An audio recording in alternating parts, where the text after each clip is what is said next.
আমি সোনিয়া। আমার নতুন একটি ব্লগে তোমাদের সকলকে ওয়েলকাম। আজকের ব্লগটা হচ্ছে অযোধ্যা রাম মন্দিরকে কেন্দ্র করে।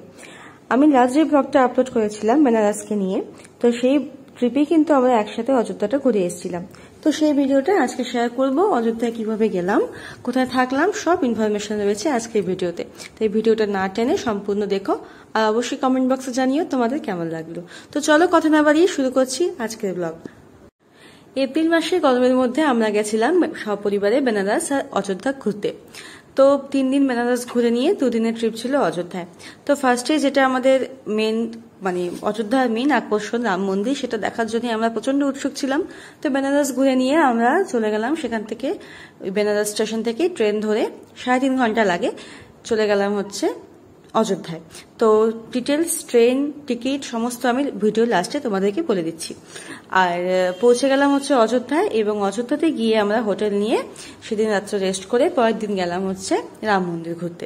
তো এটা হলো শর্ট ইনফরমেশন, অ্যান্ড ধাপে ধাপে তোমাদেরকে বলছি কোথায় কোথায় গেলাম, কি কি দেখলাম সমস্ত। চলো দেখতে থাকো। এটা হচ্ছে আমাদের ঘর। এটা একটা গেস্ট হাউস টাইপের, মানে এখানে যে প্রপার হোটেলগুলো থাকে, প্রপার হোটেল এখানে নেই অযোধ্যাতে, নতুন সব তৈরি হচ্ছে। কারণ আমরা খুব আর্লি গেছিলাম, কারণ এই 24শে জানুয়ারিতেই অযোধ্যা রাম মন্দিরটা প্রতিষ্ঠা হয়েছে, অ্যান্ড আমরা চলে গেছি এপ্রিলে। তো বেশি দিন হয়নি যে এখানে খুব ওয়েল প্রপার যে ভালো ভালো হোটেল থাকবে তা না। তো একটা গেস্ট হাউস পেয়ে গেছিলাম, তো সেখানেই আজকে এখানে রয়েছি। তো এই হচ্ছে গেস্ট হাউসের ডিটেলসটা দেখে নাও, ফোন নাম্বারও রয়েছে, তোমরা একটু স্টপ করে ভিডিওটা দেখে নিও। নেক্সট দিন মর্নিং এ সকাল সকাল উঠে ঘুম থেকে ভীষণ রোদ, মানে এত রোদ তোমাদেরকে আমি কি বলবো। মানে গরমে তখনই এপ্রিল মাসে যখন আমাদের এদিকে খুব অতটাও গরম থাকে না, তখন ওখানে চলছে 38 ডিগ্রি 39 ডিগ্রি নর্মাল, আর ফিল লাইকটা অনেক বেশি। যাই হোক, এই যে নদীতে দেখতে পাচ্ছ সুরজিৎ নেমেছে, তার আগেও জানো তো অনেক ব্লগ আমি করেছিলাম, অনেক ভিডিও করেছিলাম, মানে হোটেল থেকে বেরিয়ে, হ্যাঁ, তারপর রাম মন্দিরের সামনে অনেক ক্রাউড, সেগুলো। বাট কি হয়েছে, আমার সেই এপ্রিল মাসের ব্লগ তো ডিলিট হয়ে গেছে জানো তো। তাই কিছু কিছু ব্লগে তোমাদের কিছু কিছু ক্লিপই তোমাদের সাথে শেয়ার করতে পারছি। অনেকগুলো ক্লিপ ডিলিট হয়ে গেছে, তোমাদেরকে দেখাতে পারলাম না। যাই হোক, আমারই এটা কি বলবো, ব্যাড লাক। তো যাই হোক, এই যে নদীটা দেখতে পাচ্ছ, এটা হচ্ছে সরয়ূ নদী। সরয়ূ নদী তো তোমরা জানো, যেখানে আমাদের শ্রী শ্রী রামচন্দ্র দেহত্যাগ করেছিলেন, এই সেই নদী। প্রচন্ড পবিত্র একটা নদী। তো সুরজিৎকে বললাম একটু জল নিয়ে নাও, জলটা রেখে দেবো বাড়িতে। মানে এই নদী চোখ দিয়ে দেখা, তারপর সেখানে জল নাও, এটা বিশাল ব্যাপার। তো যাই হোক, আমরা হোটেল থেকে বেরিয়ে সবার ফার্স্টে যেখানে আসলাম সেটা হচ্ছে এখানে রাম কি গাড়ি আর লতা মঙ্গেশকর চক বলে একটা জায়গা রয়েছে। তো প্রথমেই পরে হচ্ছে রাম কি গাড়ি আর লতা মঙ্গেশকর চক। তো আগে আমরা সেটা দেখবো। আর রাম মন্দির আমরা ফার্স্টে যাবো না, কারণ প্রচন্ড ভিড়, সারাদিন ভিড় থাকে, এত ভিড় থাকে, মানে মানুষ একে অপরকে ধাক্কা দিয়ে সব একেবারে একাকার অবস্থা। যাই হোক, তো সকাল সকাল সুরজিৎ তার রাম মন্দির দর্শন করে আসছে। ওরা ভোর 5টার সময় গিয়ে লাইনে দাঁড়িয়েছিল। তো আমার তো ঘুম থেকে ওঠার কোনো শখই নেই ভোর 5টায়। তো আমরা লতা মঙ্গেশকর চক আর রাম কি গিরিটা দেখলাম। আর এই যে সরযূ নদীটা, এখানে কিন্তু বোট রাইডও হয়, পার হেড 100 টাকা করে এখানে বোট রাইড হয়। তো এখানে অনেকটা বোট রাইড, ভীষণ সুন্দর, মানে বোট রাইডের শান্তি আলাদা, আর ভীষণ ভালো লাগে আর কি এই বোট রাইডটা এখানে করতে। আর এটা হচ্ছে লতা মঙ্গেশকর চক, দেখে নাও, খুব সুন্দর একটা বিনা রয়েছে রাস্তার মাঝখানে, ভীষণ সুন্দর জায়গাটা।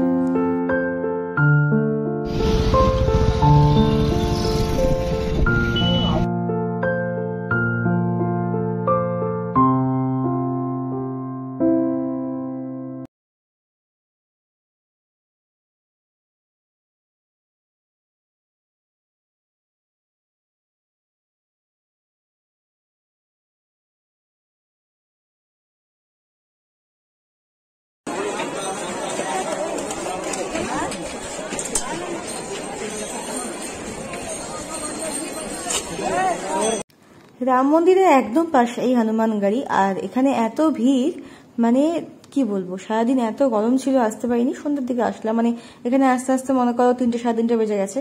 আর এটা হচ্ছে এই যে দেখতে পাচ্ছ ভিড়টা, এটা তো খুবই কম ভিড়, মানে এখানে কিছুই ভিড় নেই, মানে এত ভিড়। আর এই জায়গাটা হচ্ছে, এখান থেকে যেতে হয় কনক ভবন, দশরথ ভবন আর হনুমান গাড়ি।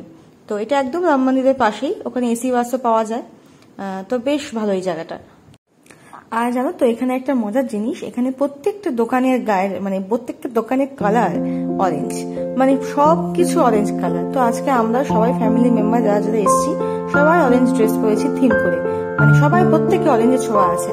তো এই দেখো সমস্ত দোকানগুলো অরেঞ্জ, মানে এত ভালো লাগে দেখতে, মানে ভীষণ সুন্দর। সবাই বলছে জয় শ্রীরাম করে ধ্বনি উচ্চারণ করছে। আর এত ভিড়ের মধ্যে এত ভালো লাগছে, মানে পুরো অ্যাটমসফিয়ারটাই একদম রাম রাম।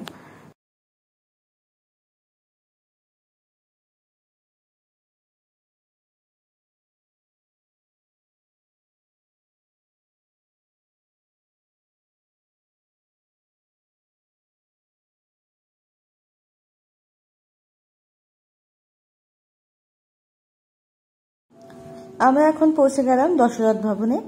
তো এটা হচ্ছে দশরথ ভবন, ঠিক আছে। তো এটা একদমই কাছে, হনুমানগাড়ি রাম মন্দিরের একদমই কাছে। আর রাম মন্দির থেকে হাঁটা পথে মনে করো 10 মিনিট লাগে। আর বাসও আছে, আগেই বললাম এসি বাস, সে তোমরা এসি বাস ধরে নিতে পারো, মাথা পিছু 10 টাকা করে টিকিট নেয়। তো যাই হোক, এটা দশরথ ভবন চলে আসলাম। মানে প্রচন্ড ভিড়, আর গরমের মধ্যে না ভালো করে ঘুরতেও পারছি না। যাই হোক, তো ঘুরতে এসে যখন ঘুরতে তো হবেই, চারিদিকে ভনভন করে ফ্যান চলছে, তবুও কোনো রকম মানে ঠান্ডার কোনো ব্যাপার নেই, কারণ কি আমরা আসছি এপ্রিল মাসে। যাই হোক, তো খুব সুন্দর কারুকার্য, অপূর্ব, চোখ জুড়িয়ে যাওয়ার মতো সুন্দর এই দশরথ ভবনটা।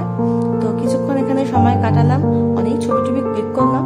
ছবিগুলো দেখতে হলে অবশ্যই আমাকে ইনস্টাগ্রামে ফলো করতে হবে। আর চলো একটু ভালো করে তোমাদেরকে দেখিয়ে দিই, তারপর যাবো হচ্ছে কনক ভবন।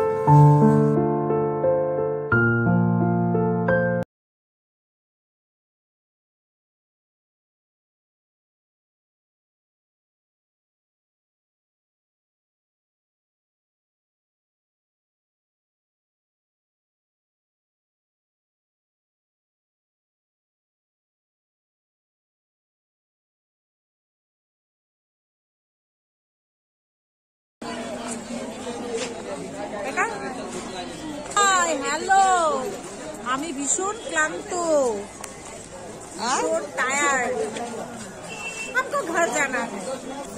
আমরা এখন যাচ্ছি হচ্ছে কনক ভবন। এখন আমাদের মেন জিনিসটা দেখা বাকি, মানে রাম মন্দির দেখা হয় নাই। রাম মন্দির দেখবো। হাঁটতে হাঁটতে একদম জীবন অর্ধেক হয়ে গেছে, এত হাঁটাহাঁটি আর এত গরম। এখন তো সন্ধ্যেবেলা 4টা বাজে, বেশি বাজে, 4:45টার মতো বাজে। তো এখন একটু রোদটা কম। আমরা হচ্ছে সবাই অরেঞ্জ দেখতে পাচ্ছি। এখন আমরা আসলাম হচ্ছে কনক ভবনে। কথিত আছে যে মাতা কাইকেই এটা মাতা সীতাকে বিয়ে করে। অপূর্ব সুন্দর একটা ভবন, ভীষণ সুন্দর। চলো ভেতরে যাই, ভেতরটাও খুব সুন্দর। চলো তোমাদেরকে এক ঝলকে কনক ভবনটা দেখিয়ে দিই। এটা হচ্ছে বাইরের পোর্শনটা, আর ভেতরটাও ভীষণ সুন্দর।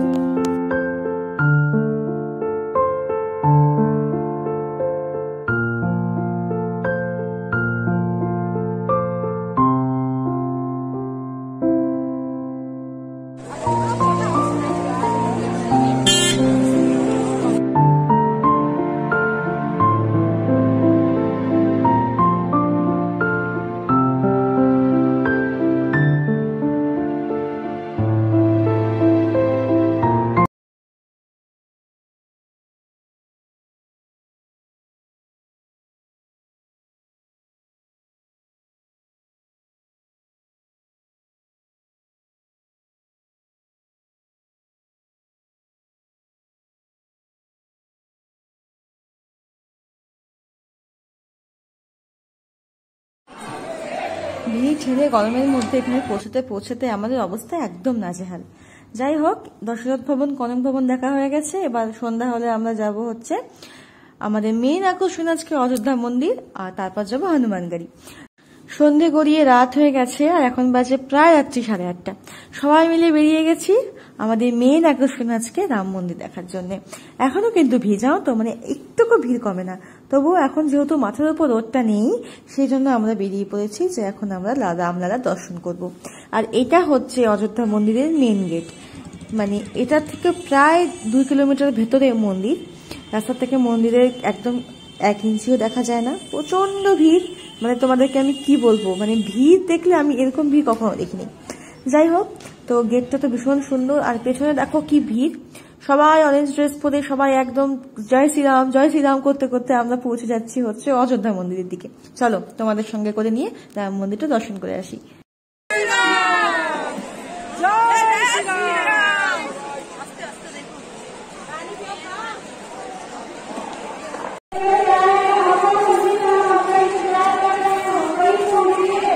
আমরা রাম মন্দির করিডোরে ঢুকে পড়েছি। এখানে চেকিং পয়েন্ট, আর তারপরে আমাদের জুতো রাখার জায়গা।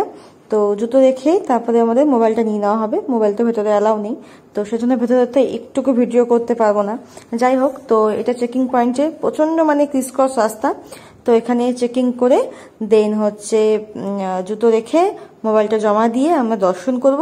দর্শন করে বেরিয়ে তোমাদেরকে বলছি যে আমাদের কেমন লাগলো মন্দির।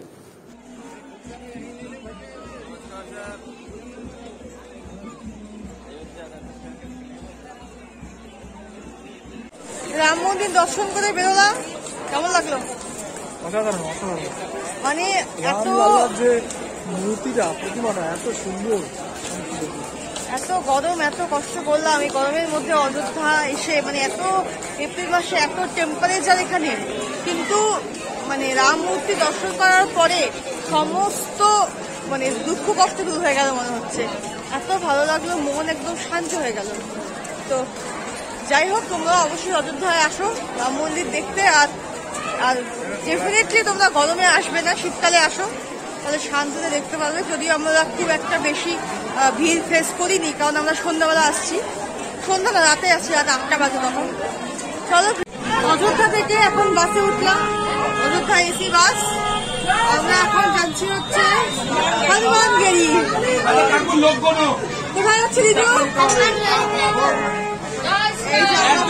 4, 5, 6, 7, 8, 9, 10, 11, 12, 13, 14, 15 জন।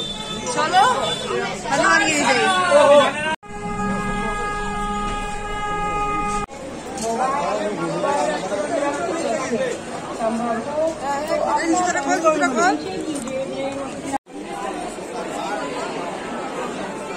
চলো माला 20 रुपए का हनुमानी के लिए।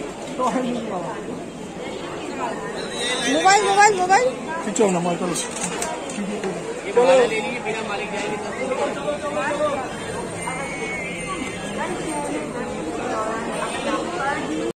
এই হচ্ছে আরেকটা জায়গা, মানে সব জায়গাতে ভিড়। তোমাদের মনে হচ্ছে যে আমি ভিডিওটা চলে শরীফ বলছি যে এত ভিড় এত ভিড়, মানে বাচ্চাটাও অস্থির হয়ে গেছে জানো তো। এই যে রিদ্ধি বাবার ঘাড়ে করে অযোধ্যা রাম মন্দির দেখলো, আর এখন হনুমানগড়ি এসছে। বাচ্চাটারও একদম মানে অস্থির, তখন তো আরো ছোট, 3 মাস আগে।